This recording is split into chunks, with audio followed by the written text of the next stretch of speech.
Luke chapter 14. Jesus talks here about counting the cost. He says you count the cost when you start a building project. You see if you have enough money to finish the job, or people might mock you not being a good planner. He says nations count the cost. If a big nation with a big army is attacking a little nation, that little nation counts the cost. Maybe I ought to send a delegation for making a peace treaty, and we count the cost all the time in things in our lives. And he says, when you think about being my disciple, I want you to count the cost. The way you love me ought to be so consuming that all your other loves look like hate by comparison. He says, you need to give up everything else you have when you follow me, your own desires, your own plans. He might give you wealth, he might give you family, he might give you blessings of all kinds, but you can't count those more dear than Jesus Christ when you call yourself one of his disciples. Luke chapter 14. One Sabbath, when Jesus went to eat in the house of a prominent Pharisee, he was being carefully watched. There in front of him was a man suffering from dropsy. Jesus asked the Pharisees and experts in the law, "Is it lawful to heal on the Sabbath or not?" But they remained silent. So taking hold of the man, he healed him and sent him away. Then he asked them, "If one of you has a son or an ox that falls into a well on the Sabbath day, will you not immediately pull him out?" And they had nothing to say. When he noticed how the guests picked the places of honor at the table, he told them this parable. When someone invites you to a wedding feast, do not take the place of honor, for a person more distinguished than you may have been invited. If so, the host who invited both of you will come and say to you, "Give this man your seat." Then, humiliated, you will have to take the least important place. But when you are invited, take the lowest place, so that when your host comes, he will say to you, "Friend, move up to a better place." Then you will be honored in the presence of all your fellow guests. For everyone who exalts himself will be humbled, and he who humbles himself will be exalted. Then Jesus said to his host, "When you give a luncheon or dinner, do not invite your friends, your brothers or relatives, or your rich neighbors. If you do, they may invite you back, and so you will be repaid.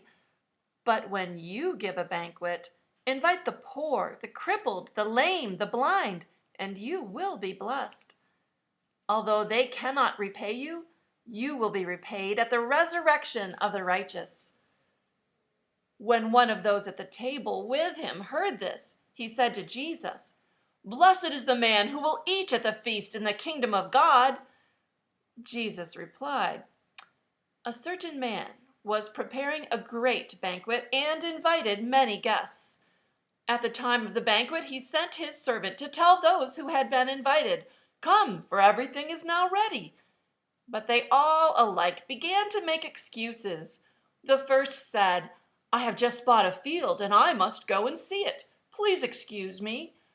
Another said, 'I have just bought 5 yoke of oxen and I'm on my way to try them out. Please excuse me.' Still another said, 'I just got married, so I can't come.' The servant came back and reported this to his master. Then the owner of the house became angry and ordered his servant, 'Go out quickly into the streets and alleys of the town and bring in the poor, the crippled, the blind, and the lame.' 'Sir,' the servant said, 'what you ordered has been done, but there is still room.' Then the master told his servant, 'Go out to the roads and country lanes and make them come in, so that my house will be full. I tell you, not one of those men who were invited will get a taste of my banquet.' Large crowds were traveling with Jesus, and turning to them, he said, 'If anyone comes to me and does not hate his father and mother, his wife and children, his brothers and sisters, yes, even his own life, he cannot be my disciple. And anyone who does not carry his cross and follow me cannot be my disciple. Suppose one of you wants to build a tower. Will he not first sit down and estimate the cost to see if he has enough money to complete it? For if he lays the foundation and is not able to finish it, everyone who sees it will ridicule him, saying, "This fellow began to build and was not able to finish." Or suppose a king is about to go to war against another king. Will he not first sit down and consider whether he is able, with 10,000 men, to oppose the one coming against him with 20,000? If he is not able, he will send a delegation while the other is still a long way off and will ask for terms of peace. In the same way, any of you who does not give up everything he has cannot be my disciple. Salt is good, but if it loses its saltiness, how can it be made salty again? It is fit neither for the soil nor for the manure pile. It is thrown out. He who has ears to hear, let him hear. Psalm 46, 10 and 11. Be still and know that I am God. I will be exalted among the heathen. I will be exalted in the earth. The Lord of hosts is with us. The God of Jacob is our refuge. Selah. Make it a good day.